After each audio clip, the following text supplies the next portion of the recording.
Hi friend, may tanong ako sa'yo. Happy ka na ba bilang isang empleyado? Okay lang ba sa'yo na magtrabaho ng 8 to 10 hours a day? Sapat na ba ang sahod mo para sa lahat ng gastusin mo sa bahay?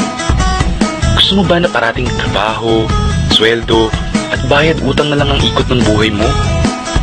At may naiipon ka pa ba sa pagtanda mo? Friend, may tanong ulit ako sa'yo. Gusto mo bang mag-business? Gusto mo bang magkaroon ng extra income?